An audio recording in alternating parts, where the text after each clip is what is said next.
part of their website. And I say was because we've got some updating for you tonight. So this is on the, as we talked about, I think Nancy, right, on Monday? Yeah, I think I found it on Sunday, and I sent the email to Dr. Gold on Sunday night, and Dr. Davis, the chairperson of UNC Peds. Dr. Gold is the vice chair or chair of the Diversity and Equity Committee for the Pediatric Department. Apparently, I'm learning each department has a diversity and equity, because it's not enough to just have one for like the entire school of medicine. You have to have one in each department. So psychiatry has one, surgery has one, medicine has one, peds has one. You know, every department of medicine has one.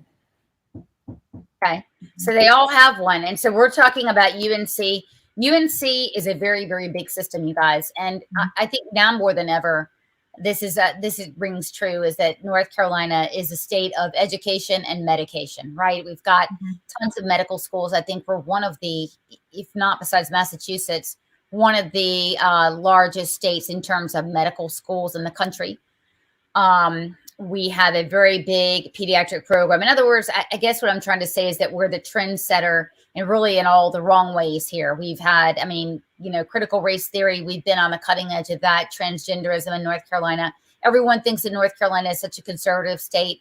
Absolutely not true. We are the bluest red state in the union.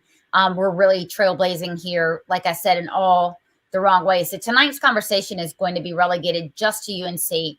Nancy's going to give you her background in a second. She is, of course, a surgeon. And I spent 10 years working in surgery. So orthopedics, neurosurgery, inside of the OR, working with not only residents, but attendings all the way from North Carolina up to really Canada, and spent 10 years doing that. So I've seen maybe north of 1,000 surgeries. So what we're going to be talking about tonight is how this goes from pediatrics to getting into medical school to getting into surgery. So let's back up. Nancy, you saw this on Sunday. You and I were texting about this, and I sort of halfway didn't believe you. I mean, I believe you, but it's just until you see this, it's so preposterous. So Epic Times wrote about kind of what happened between, you know, now or Sunday and now. Go ahead and tell us. You wrote. Yeah. So, I mean, I've known, having been in the medical field, although I'm a stay-at-home mom now, that medicine has been going very woke. You know, I've still seen some journal articles and all of that stuff that I can't believe, you know, exist. Seeing it a lot, right? Yeah. And yeah, I mean, even with respect to vaccinations, all these things. Yeah. I mean, even not even getting into COVID, like before COVID with the racism and all of that. And there are doctors fighting it, and it's not every doctor for sure. And a lot of doctors are afraid to speak up, which I think is a real problem. If in the medical field you can't speak about this stuff, that's, you know, then you got to really worry. So yeah, on Sunday, I happened to come across this doing some research. I came across the gingerbread person graphic, which I'd already known about from prior research into the unicorn, the flying gender unicorn. I knew the gingerbread graphic comes from a social justice comedian activist website, Sam Kellerman. I knew it was not. Seeing this in kindergarten. So we saw this in Moore County. So if you think it's just Mecklenburg and Wake. No. I know one of the reasons why the gender unicorn was created was because that activist group felt that the gingerbread man looked too much like a man, or, you know, didn't reflect the binary as well as it could for some reason. So that's how ridiculous this is. It's not a physician who came up with it. It's a completely social justice caricature of their activism. So to make it a main feature of the diversity and equity website as a medical resource, I found very egregious. And then there was another section of for the Department of Pediatrics.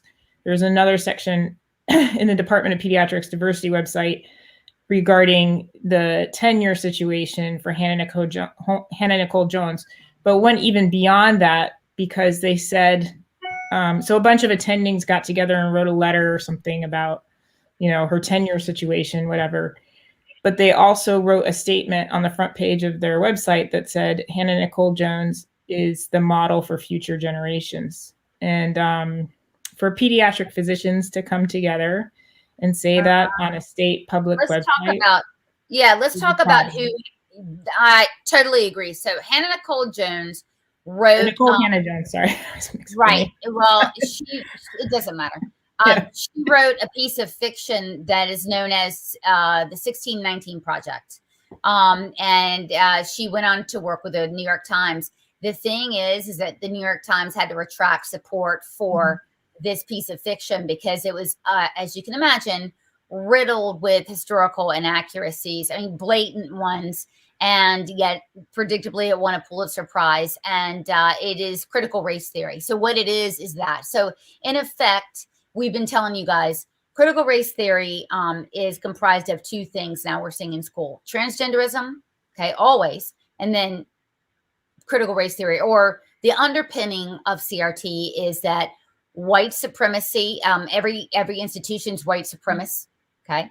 And that, people of color are still being held down. So you'll know when you're in the midst of a Marxist revolution for this reason. When there is institutionalized revolutionary zeal, that is when you know that you're in the midst of a revolution. It has been that way from time immemorial, and we're here now. Nancy, this is more evidence. Yeah, well, it's absolutely evidence, and it absolutely is critical race theory and intersectionality 100%, even if they don't say it directly on their website. Tenets of critical race theory include the fact that America is built on systemic racism, that the institutions were formed specifically to oppress people of color and keep white people in power. So anytime you hear the systemic racism stuff, that's code words for critical race theory or a bastardized form of critical race theory. Also, the fact that, the lived experiences is important because statistics as well and numbers are also based in white supremacy and racism. So you have to take into account people's lived experiences in order to take into account people of color, because statistics don't necessarily do that, since they were invented through a systemically racist society. And that's why there's such a emphasis on this concept of implicit bias as well, which you'll see again in UNC, the medical website, implicit bias, implicit bias, implicit bias, but they don't show any evidence or any research that shows the problem with implicit bias. And that's my issue with it. There's no two sides of this debate. Right. So we're going to, yeah, exactly. So we're going to go through some things that you have discovered, and this is going to scare the living SH out of you, because it did to me this afternoon when I heard about this. This is, again, I believe it's the largest healthcare system in North Carolina. All right. So anytime you're going to go do your checkup or whatever, do your homework, people. This is, explain to me what we're looking at. So this is a link, UNC School of Medicine, Allied Health Sciences. And I'm not entirely sure Allied Health Sciences might be like the occupational nursing and dental hygienist. And stuff. Yeah.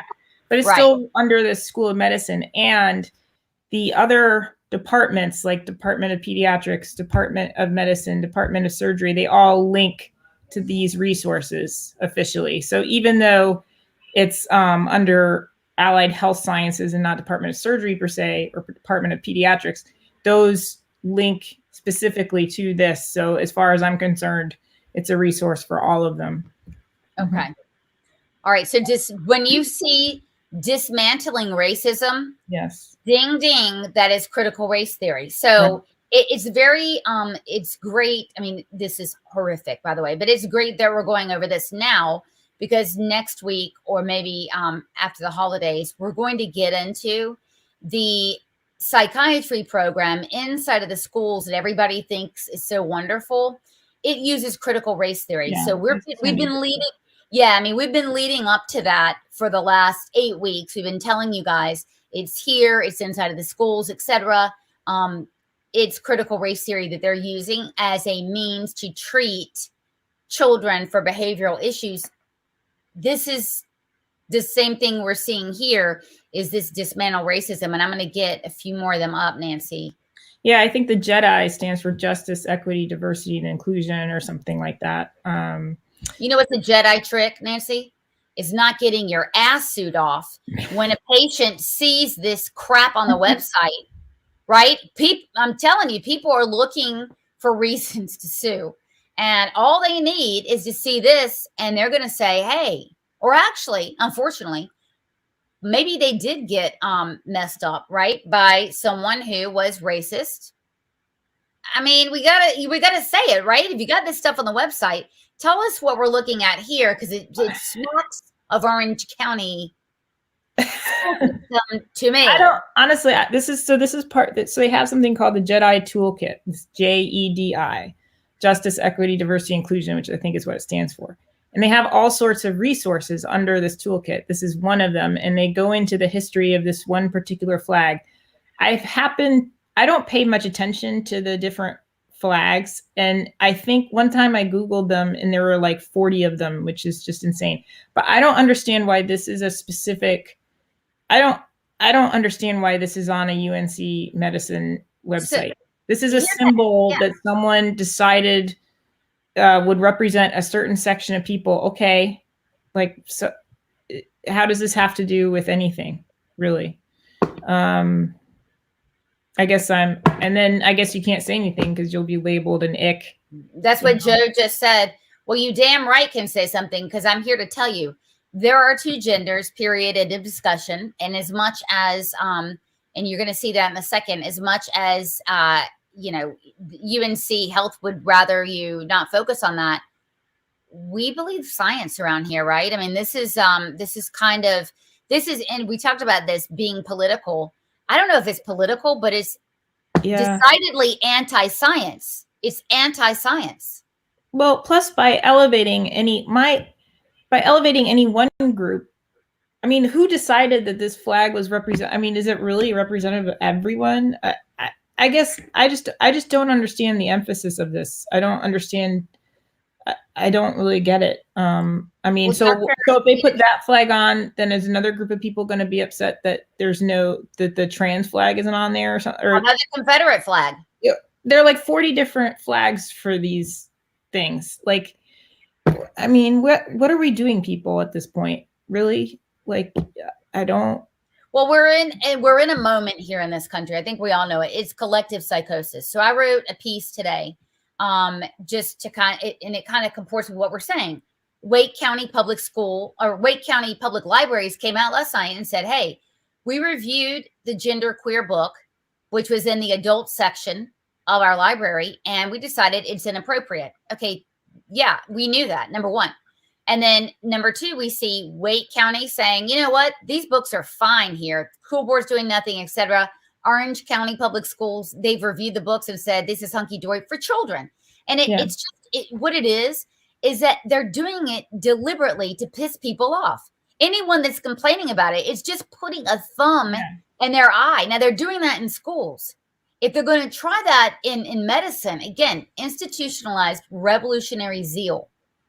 We're in that moment. And so then the internet warriors take this and use it out of medical context. Not that flag is particularly medical context, but it gives it more gravitas, per se, for other people. Teachers say, oh, well, I can hang UNC medicine. This is, so it's right. Taking the underlying medical issues and exaggerating them to a point where they're no longer really factual, and then saying, but UNC medicine has it. So the kids need to learn this, and UNC. Oh, wow. Yeah. It's a problem. That's interesting, because your strongest argument about the gingerbread person or the unicorn or whatever we've been arguing was that this has no medical credence and you're teaching it in a science class. This is we're not going to let them get away with it. It's trying to undermine that the argument, right, that this has no credence. And you can see that they're making it a public health issue. Dr. Amy, going to try in medicine. It's already happening. Too many articles. Well, Amy, we're going to show you a couple of screenshots that's going to blow your doors off. Again, if you're thinking about going to UNC, I'd give it a heavy dose of second thought. Yeah, for it's sure. bad. Yeah, we won't be going there. Good, Leanne. I mean, now more than ever, we have to do our homework. We really have to do our homework on this. Yeah, I fired my pediatricians last year too because of their posts. You really have to. I mean, now we're living in an era of due diligence. I sat next to a parent last night at our basketball game, and she said, "Wow, we're so many people are thinking about putting their kids back into public school." And I looked at her. I'm like, "You'd be a damn fool to do that." And I talked to her about all the pornography going on, et cetera. And she says, "Well, I guess the rationale is they're going to see it anyway." Yeah. So look, again, you have. And it's I don't know that it's a minority. You've got parents that are like, well, whatever. No, I mean, your job is to do the due diligence for your children to keep them safe, because you know that now pediatricians aren't going to be committed to it like they used to be. School officials are not going to be committed. So again, age of due diligence. I'm going to show someone more of these screens. But Nancy, the important thing is, you raised hell. It made a difference. What happened at UNC? Oh, right. Yeah. Well, so on Sunday, I emailed Dr. Davis, and then I also the chairperson of Department of Pediatrics. So I don't know how involved she is with this DEI stuff, but I also emailed Dr. Stuart Gold, who's the chairperson of Diversity, Equity, and Inclusion for Departments of Peds, and I pointed out, the stuff on this website is highly controversial, and I've had experience with it in kids' school, and how exactly are you representing the entire state by only putting on things that represent very divisive concepts, and especially the Hannah Nicole Jones thing. And I pointed out that she was proud that the $2 billion worth of damage in 2020 and the 30 lives lost were called the 1619 riots. And I said, how dare you suggest that for everyone? I mean, maybe for some people, okay, she's a model of future generations, whatever. But how dare you, as a UNC state institution, under the guise of pediatrics, say that she's a model for future generations? That's unacceptable. My mind, you can do it when you're outside UNC, on your own social media site or whatever. Or if you're in private practice and you want to build a private practice on, say, Nicole Hannah, and do the work and not use taxpayer funds, but do all the marketing and all that stuff yourself, go for it. And then base your practice on Nicole Hannah Jones. I could care less. But in a state institution that's supposed to represent the entire state. And by the way, they should be busy doing pediatrics. Right. No offense. Aren't we to believe that they have a crap ton of patients because of the Omicron or or whatever the hell? Are we not supposed to believe that now, that they're able to dabble into knowing and being able, to your point, to differentiate between the various flags? Yeah. I mean, this is flags and variants. But again, you want to double up also. I'd advise UNC, if you're listening, do double up on your malpractice insurance, because you're going to need it. Any parent that, I'm telling you, I mean, any parent that would see that and then just think that their child was being treated differently. Yeah. That's a damn lawsuit. He did email back. I was kind of surprised. It wasn't much of an answer, though. And it was the usual kind of, oh, we'll talk about it at our next committee meeting. And this isn't supposed to be political, but I guess some people might see it as such. And, and I think we have a disclaimer that says not everyone feels this way. And I was just very upset. And I'm like, no, not the next committee meeting. And so I wrote back and I basically said that wasn't good enough and some other things. And then the next morning I decided, on Monday morning, I decided, since I know now kind of a little bit more about the legislature and what goes on politically, I decided to look up the university committee, because this is a taxpayer funded university. And apparently they feel like they can just get to it whenever they get to it, at the next diversity committee meeting. I was like, that's not enough. So I emailed the whole university committee at the House level, the standing committee, and CC'd Dr. Gold and Dr. Davis. And I said, this stuff is going on at UNC.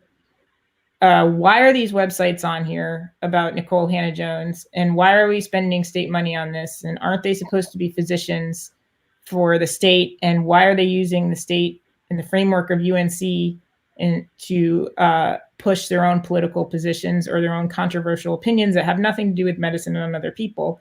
And by the way, don't you dare tell me this isn't political, because there's no statement on there decrying Jussie Smollett's fake crime hoax. Good point. And there's no press release about the racial hatred motivated mass murder in Waukesha that killed a little boy. So, you know, they're cherry picking things, and I don't appreciate it. And I did it mostly to get their attention, Dr. Gold and Dr. Davis, to say, I'm not playing. I'm not just going to email you and forget about it. I'm serious. And, you know, not a lot of doctors necessarily know the whole legislative thing. They might, but I don't know. So that got their attention. And then later that afternoon, Monday afternoon, I checked back. I was going to email the links of the websites to someone, and they weren't there anymore. And I was like, what? But no one got in touch with me. I had offered to meet with them. I'd put my phone number, you know, I said, please talk to me. I have lots of resources. I'm happy to talk to you about this concern and why I'm concerned and what the problem is here. And there was radio silence. They just tried to hide it and take it down, is how I interpreted that. So I sent an email back to the legislature, including the doctors, and saying, hey, just so you know, if you try to click on those links now, they're not going to work, even though no one told me that they were pulled down. And I still think this is a huge problem because there's so many other things that weren't addressed, and I don't know what this is going to be like going forward. So basically, I tried to let the diversity committee of UNC know that this just trying to hide it is not going to work. People are smarter than that. Yeah, but I'm glad to keep them down. But that doesn't mean that doesn't mean they aren't going to keep doing the same stuff. We're going to keep an eye on them. I mean, Jerry, you're right. I mean, 1619 is a joke. It's a joke in the literary world. It's just a joke. I mean, it's something that you know, people want to offer and hold themselves up as, you know, really thinking people, and you know, this is great, and this is CRT, but it's a bunch of bull. I mean, I read it, and I read it so I could say that I read it, and also I tried to go in it objectively and be like, okay, what is this about? And even for what she was trying to do, it wasn't really good. It was basically like, these events happen, and some of them have been suppressed. There's no doubt about that. But the problem is then she used it to justify completely progressive policies. Oh, yeah. It was a political take on history in order to justify things like reparations and universal health care and all this stuff. But there was no logic in between. It was like, slavery happened, or this event happened that wasn't fair or wasn't ethical. Therefore, we need this. And there was no really continuous sense of logic on top of all of the facts that were blatantly incorrect that she tried to pose as correct, and then they took it down and all that stuff. Yeah, Leanne. So even if you say that 1619 in my mind was good in that it brought up aspects of history that have been suppressed, her logic, there's no logic there. There's the reasoning skills were not there. I would have given it like a D. Well, yeah, I mean, UNC, God love you for reading it. I don't have the time.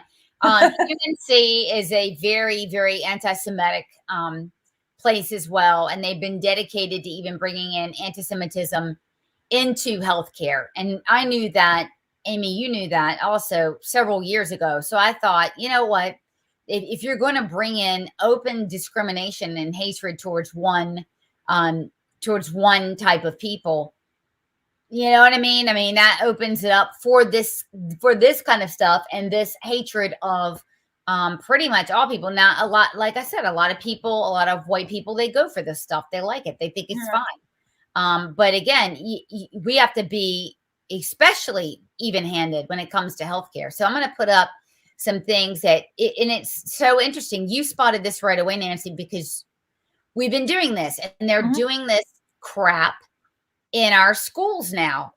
Okay. This is really scary. This is the surgery department website for residents. Education. You see education and training on the left side of the slide and the diversity, equity, inclusion portion. So this is talking about residency. So you're a doctor, you're a physician, you graduate medical school, and now you're going to train as a surgeon and go through the residency training program. Right. And so the problem here is I saw that if you scroll down to, holistic review, that top bullet point, holistic review of all applicants in an effort to de-emphasize standardized test scores such as the USMLE beginning in 2015. So the USMLE is the United States Medical Licensing Exam. It's 3 parts. You have to finish and pass all 3 parts by the time you get your license or to apply for your medical license. Part 1 has been traditionally the key factor in getting the residency of your choice, and especially competitive residencies. So you have to score really well if you want to get into a competitive or to be considered for a competitive residency. Obviously, there were other things like essays and your grades in medical school and all of that. But for example, when I took the USMLE Step 1, my friend and I took a month, like it was the summer between years in school, like 2nd and 3rd year. I can't remember exactly. And we took a full month off and studied 9 hours a day to a schedule. And then you get 1 shot at this test. And so you kind of want an objective measure for these hardcore residencies, well, any residency. So the fact that a surgery department would de-emphasize an objective measure to get into that residency, to me, is scary. What does this holistic approach mean? They already had a holistic approach. You already had to write essays. You already had to show that you volunteered. You already had to show what your interests were. You had to show all of this stuff. So now basically all they're saying is they're still going to look at the stuff, but they're not going to necessarily look at the test scores. Well, I mean, that the only level playing field really are testing scores. That's the only colorblind litmus test to get in. And so I can tell you that if people of color believe that this is a way to get more people of color into a surgery residency, they've got another thing coming. Because look, if once you take out test scores, then you can buy your way into it. It's up for the highest bidder. So here's what I'm saying. If you've got 10 spots, right? And you know, there's no testing score, so there's no way to get in. That's when you start getting into fraud, and you get, hey, my dumb kid, I paid for them to go to medical school. They were going to go to art school. And now I'm going to pay you to get them to be a surgeon, right? That is how this nepotism happens. That's how, I mean, obviously unqualified people. But if you think that it's to let people of color in, see, that's the joke. Because those seats are up for sale. And I want to tell you what happens when you go into a surgical residency. Let's say you're in orthopedics, because that's what I'm the most comfortable with. There's a certain set of attendings, maybe 12 attendings, and maybe 12 different residents. So, you know, residents will actually at a level 1 trauma center perform a bulk of the operations. And I say a level 1 trauma center because anywhere there is one, which is UNC, I think Duke is as well. You've got Baptist, some of the other ones in the area. That is an orthopedic training program. It is there. You can have, as an attending, 3 different operating rooms going at the same time. And that's typically what they do, right? And they pop in. You don't want to know this stuff, but I'm just giving you a peek behind the They crack down a little bit on it, but yeah, it's essentially. Yeah. Well, yeah. And with ortho, you know, sometimes you have the rep in the room, usually, which is, you know, what I did. But a lot of times the guy's alone or girl's alone. So if you've got people that, and let's just say that, you know, the dad paid to get in, because that's what's going to happen, right? They don't have any skills or are not equipped. You're going to either have a patient in serious peril going in and out of those rooms, or you're going to not be able to have a level 1 trauma center because there's not, everyone will have to be watched. You know what I mean, Nancy? I mean, you can't have that. Oh yeah, that's the thing. You're going to lose the independence because you have to, you have to watch everyone. Yes, exactly. And that's part of the reason. I mean, we could go, I mean, this isn't really for this discussion, but there is an issue now where residents are finishing not feeling prepared for the real world because they haven't had as much independence because they haven't been left alone as much. And that's a different subject and different discussion. But yeah, you don't want to leave these people alone. If there's you don't want to leave. What we're talking about is now that if you're going to say, hey, we're going to erase the standards, right? You damn sure don't want to leave them alone. Yeah. No. There needs to be some objective standard. And I get that there are people who do terribly with, tests or whatever, but this is a known test. And part of it is the fortitude to be able to take the time to study for this test, study the to discipline, have the patience to do it, to have the discipline, and to do well on it, and to reward the people who do have that discipline and do well on it. And there are other things, like there are essays and everything. And if the person can't write or whatever, but has gazillion points on their USMLE, then maybe they're not the right fit because they might not be able to communicate. But you have to have some type of objective system. This is basically saying they're going to choose based on whatever subjective desire they have. So which whether that's which could be money, that usually money or quotas or whatever. And it's hammering at the meritocracy. This is an example of critical race theory, because critical race theory does not believe in the meritocracy. So they're taking away meritocracy. They're taking away the students who studied hard, who did their due diligence, who did well under pressure of taking that test. They're taking that away from those people. So it's another attack on meritocracy. Oh, absolutely. And you can't do that in surgery. I'm sorry. No. It's a little bit like the airline pilot stuff, like very scary. Please don't.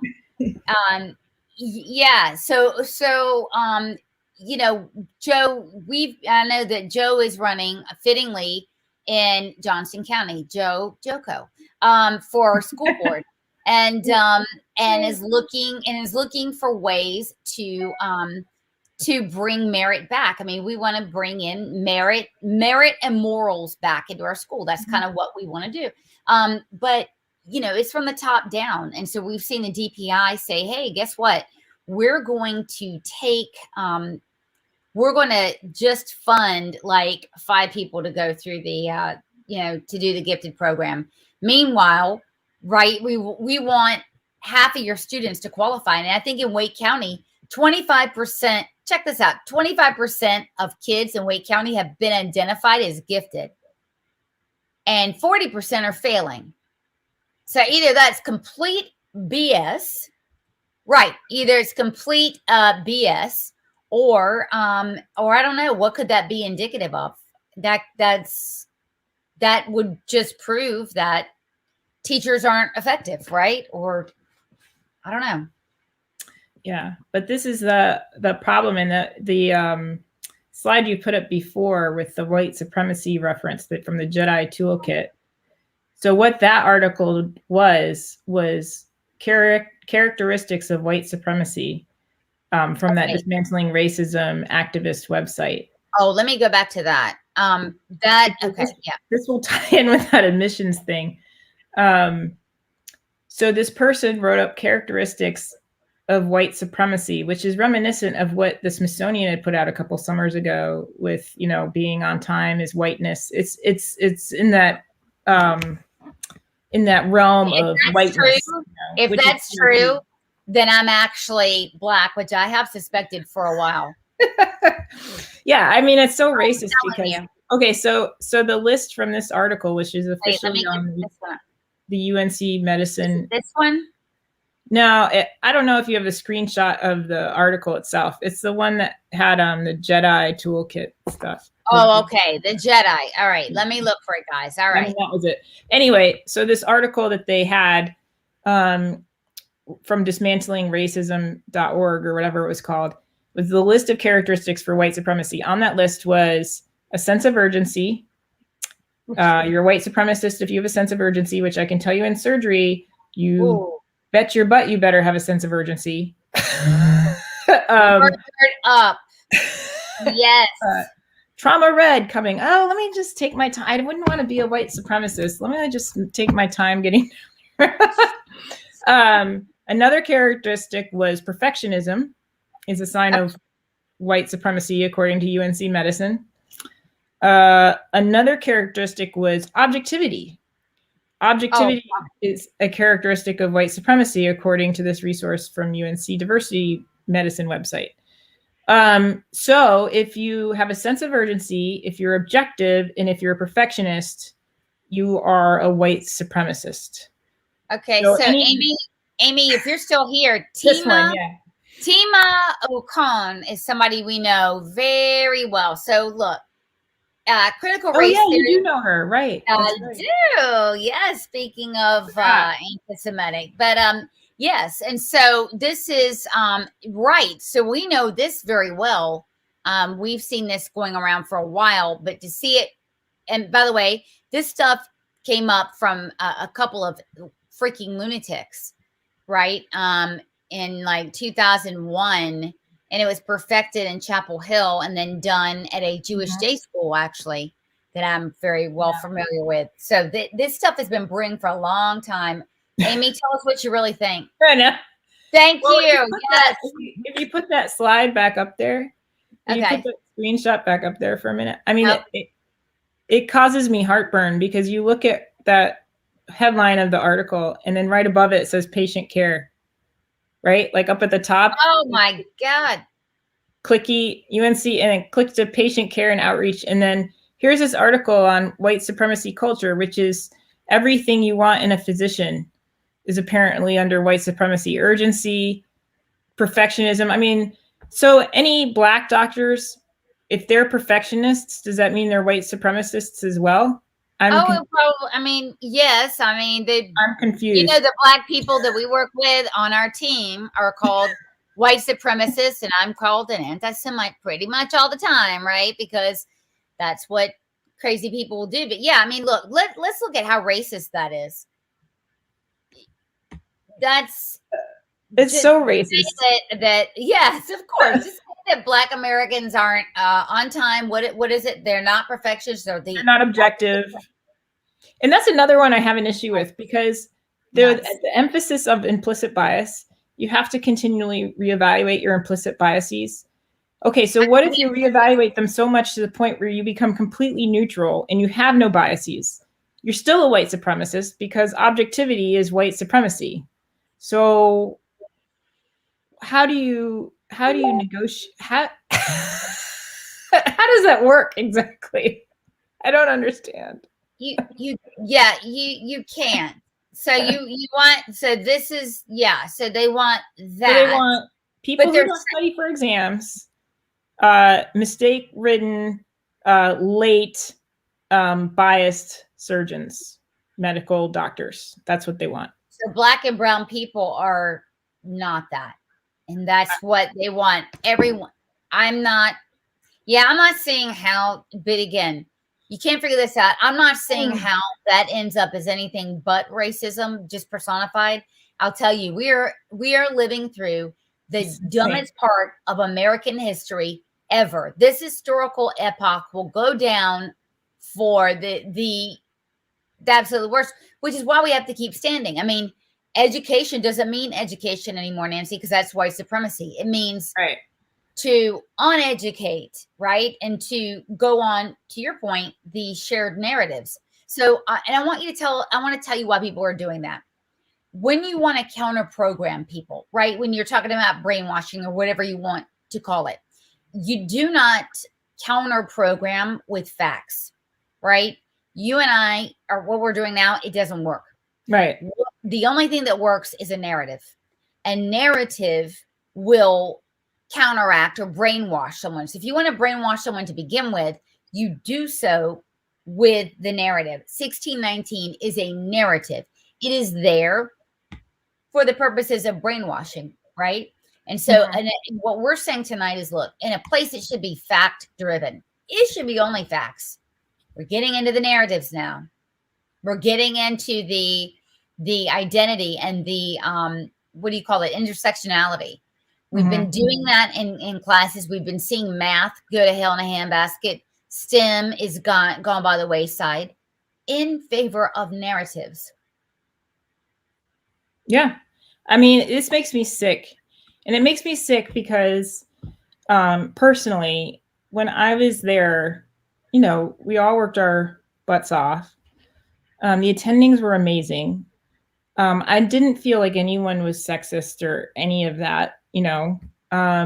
If people yelled or got a little testy, it's because you're not sleeping and, someone's life is at stake, literally. So you're going to have that.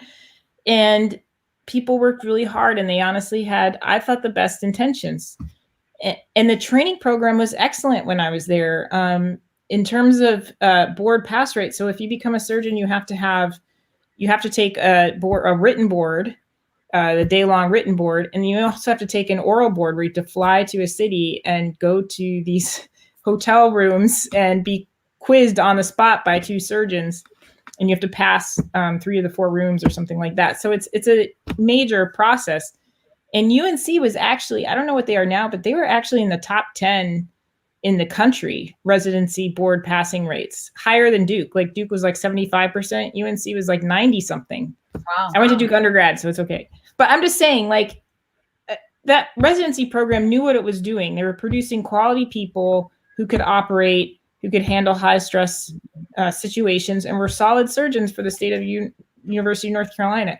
If they're all fixated on this crap now, I mean, you can't. I'm very concerned for the future of medicine. I'm concerned for the reputation of the good surgeons and doctors who are there at UNC. It's easy to take advantage of physicians because they work so hard. They're not necessarily paying attention to the everyday physicians are paying it. Now, the DEI committee, I don't know, like those physicians should be paying attention if they're on that committee, but who knows? And it's a very sad state. And this is absolutely critical race theory. And if they try to tell you otherwise, they're full of poo. I hate it. And this is blatantly racist. I mean, this is everything you're trained to be against. You're trained as a surgeon or trained as a doctor to look at things objectively, to take into account the context of the situation, to try to understand what's going on in the patient's life, to make the best decisions you possibly can, and to use all the resources you have available, and to do no harm. These people are bringing in harm by bringing in these dangerous ideologies that they don't really know a whole lot about, and that they're certainly not opening up to debate. I have offered 4 times. They don't want that. Dr. Wold. I said, I have presentations ready. I have materials, all this stuff. I'm happy to sit down and talk to you. Radio silence, nothing. So how is that inclusive exactly? I wonder. And it is the antithesis to what medicine is supposed to be.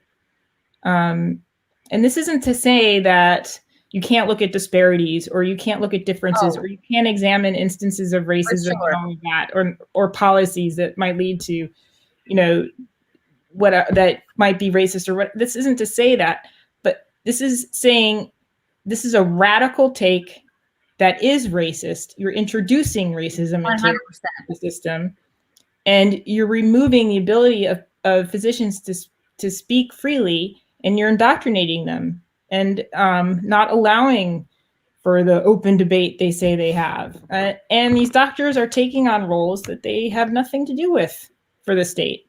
Now, again, in private practice, if they want to put in the work to build a practice, to take all that call, to build up the patient base, to pay their own overhead and all of that stuff, and then use politics as a part of that marketing, go for it. But this is a tax-funded institution, and as such, it should absolutely be neutral. Well, yeah, I mean, to your point, this is this is taxpayer funded. This is, and again, it's a training center. People come from state after state. I mean, Virginia and South Carolina. I mean, this is like a premier training center. And it's something that, look, I mean, you pointed this out. A shining gem is what UNC used to be. A shining gem is what every training center needs to be. And this is, again, putting the proverbial thumb in the eye of almost everybody that you serve. And it's absolutely ridiculous. Amy, don't give any money to them. Please give us. We're trying to raise some money before the end of the year.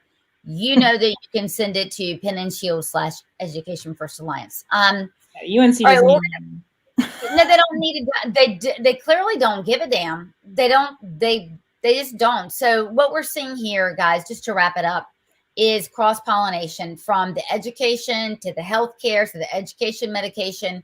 It has merged. Nancy, you made a great point. The last thing we want is this transgender bullcrap legitimized as a public health matter by UNC. It seems like that's what they are either trying to do, not trying to do. I don't know, but it is the what activist portion of it. To turn it into an activist thing is just, I mean, treat everyone equally, treat everyone with respect. The activist stuff needs to stop. Bottom line. Yeah. Bottom line. And so we wanted to keep you informed today of what was going on. Epic Times did a masterful job. Yeah. I didn't even get to say. Yeah. Epic Times did a story and just kind of followed, you know, what was going on with Nancy and what they put out there. And, you know, to retrain the medical doctor. Look, I mean, the Holocaust began with doctors and nurses, people.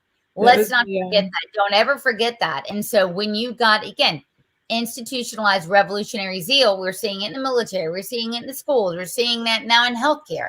So, you know, we have got to absolutely stand up and speak out at every chance that we get. As we say, as we've been doing, you did it, Nancy. Masterful job. I agree. And so we're going to keep on this. Guys, we are maybe not next week because I think a lot of people are going to be like taking a break. And at some point we need to take a break, right? Some genderbread men. I'm just making some downstairs for the teachers. So what we're going to do is go over the psychiatric plan and the training inside of schools, because that will scare the bejeebers of you. But again, we have a responsibility to act here. Mm-hmm.